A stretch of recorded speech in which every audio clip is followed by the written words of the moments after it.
A stark juxtaposition from 6 months ago when it seemed like Canadian basketball player after Canadian basketball player from the NBA dropping out of a commitment to play for Team Canada at the FIBA World Cup. Canada has one last opportunity to qualify for the Olympic Games in a last chance qualifying tournament in Victoria next June, and this time around, Canada player after Canada player committing to play for the team. Jamal Murray, Shai Gilgeous-Alexander, cousin Nikhil Alexander-Walker, RJ Barrett amongst the latest committed players, joining guys that have already etched their name into the media saying they want to play. We are no longer having the conversation about guys not wanting to play anymore, Donovan Bennett. We need to talk about the guys that are actually committed and how positive that is for the program.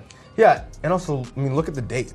We're not even into December, so we haven't gone through a full NBA season. We haven't got to the All-Star break yet. And the fact that Dylan Brooks and Powell came out and said, yeah, I want to be there, regardless of the contract situation. Then Jamal Murray puts it on Twitter, and you see the literally positive peer pressure of other guys with the same passport saying, well, if they're in, I'm going to be in as well. I love the fact that the leaders within the program, it's been a force multiplier. They want to play and other guys want to play with them. It's not just that they're in as well. There's like sentiment around it. They are talking about how they want to wear the red and white. They want to help build the next generation of basketball star in this country. And again, the way to do that is to give exposure to the game. We were all so thoroughly disappointed because the Raptors were coming off that championship, and we thought Canada basketball is going to have a moment this summer, right? Canada basketball is going to have a moment.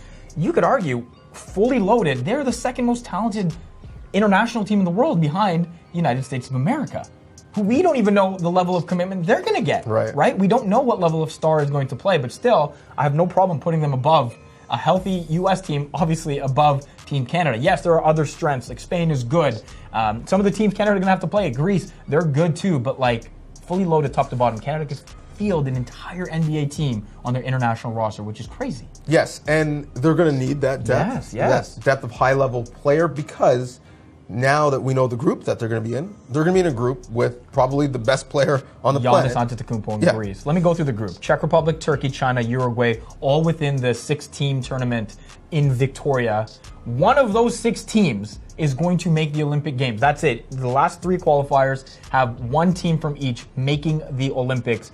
Greece is ranked 7th, the Czech ranked 14th, Turkey 15th. Canada right now is ranked 21st, but that's solely based on the fact that they're losing games because NBA players are not there. They're better than 21st in talent if everybody's there. I want to ask you about one guy that hasn't committed for a while, Andrew Wiggins. You think with the depth of players that have now committed to said team, an absence of Wiggins is easier to manage, or do you think this team still needs his presence, his scoring? Yeah, it wouldn't help. It wouldn't hurt. It wouldn't hurt. Right, absolutely. It totally would help. And I think he will be there. He has said as much when he wasn't there last summer. He said, listen, I'll be there when it's the Olympics, but I'm taking a summer to make sure that my body and my game are right, because I need to have a breakout year in my 6th NBA season. By the way, his game is kind of right now, right? Yeah, he's had that breakout year. So now Andrew Wiggins at his best for the Timberwolves, and afterwards Andrew Wiggins at his best for Canada is a good thing for everybody. So based on what he's told me prior, I fully expect him to be there. But the great conversation is that we have other great players that if he's not there, they still should be favored to get out of this group. 100%. Yes, Giannis. But Nick Nurse, remember, is the coach, and his defensive schemes this year have become a talking point around NBA circles because of how efficient and how numerous they are as well. I imagine he'll have a plan devised. It's good to have his commitment there for another summer as well. I want to big up Canada basketball. I want to big up Canada basketball because a lot of people said China, that's far, right? The FIBA World Cup. So they're like, you know what? We're going to invest the money in trying to host this tournament here in Victoria, in Canada. Yes. And they did it. And so players really don't have to travel. You're within country here, a lot of guys, and they'll make sure they're taking care of that. How much credit do you give Canada basketball for bringing this tournament home?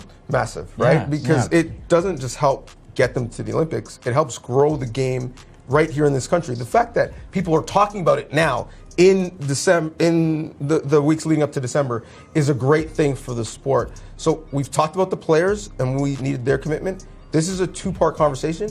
We need the commitment of the fans. There have been some qualifying games in this country, and really, for being honest, in this city of Toronto, where the attendance was pitiful. And so if we want the players to give up their free time, we need to go out and support them. And that is not just fans, it's also broadcasters as well. June 23rd to 28th in Victoria, Canada, their men's team will have one last chance to qualify for the Olympic Games in Tokyo just 3 weeks later.